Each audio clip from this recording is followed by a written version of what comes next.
Fear of failure holds us back from doing greatly. Some examples of that is fear of not graduating or failure of graduating, not fitting in with your peers or getting judged by your peers, having that fear of asking out your crush, fear of rejection or heartbreak, having that fear of not trying out for the sports team because you're worried that you're not going to make it or you're going to fail at it. All these things take courage and open you up vulnerably. Courage starts with showing up and letting ourselves be seen. That has a quote by Brené Brown. Vulnerability sounds like truth and feels like courage, yet truth and courage aren't always comfortable, but they're never weaknesses. I've struggled with all these issues through my teenage years. I've struggled with making the grades, trying out for the teams, and I've also struggled with or put off asking that girl I liked. I've failed many times in obtaining them. But what has given me the courage to try harder and not give up and allowing my failures to stop me from obtaining my best self? People like Michael Jordan, who have missed over 9,000 shots in their career and have lost almost 300 games. And 26 times has he been trusted to make the game-winning shot and has he missed. But he's been quoted for saying, "I've failed over and over and over again in my life, and this is why I succeed. Failure makes me work even harder today." Michael Jordan is now considered one of the best basketball players of all time. Another example, 1923, Babe Ruth set the record for the most home runs in a season, while also striking out more than any other player in the Major League Baseball. Over his career, he struck out over 1,330 times, but rose above all his failures to hit 714 home runs to be known as the Home Run King.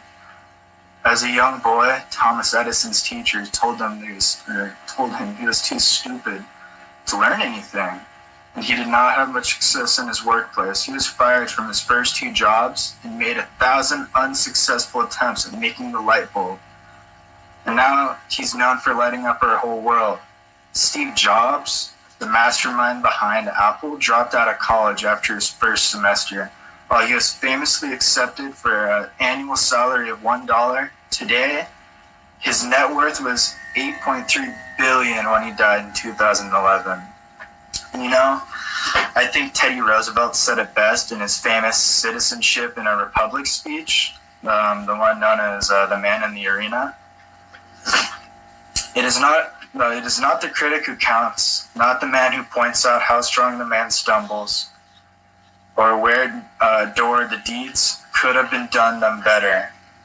The credit belongs to the man who is actually in the arena, whose face is marked by dust and sweat and blood, who strives valiantly, whose errors, who come short again and again, because there is no effort without error and shortcoming, but who does actually strive to do the deeds, who knows great enthusiasms, the great devotions, who spends himself in a worthy cause, who at best knows, in the end, triumph of high achievement, and who at worst, if he fails, at least he fails while daring greatly.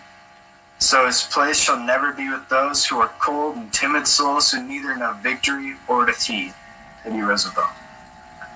Roosevelt believed that a man should not be judged by what he achieved, but by what he did. Michael Jordan, Babe Ruth, Steve Jobs, Thomas Edison, they showed examples of that. It's the process that mattered, to try and struggle. Courage requires personal sacrifice. It demands that you take a risk of failing. It calls for skin in the game. It's far simpler to sit in the sidelines and try and judge and not try, but there's no meaning and fulfillment in this. No statue has ever been erected in honor of a critic. If you want to win, you have to show up and be vulnerable.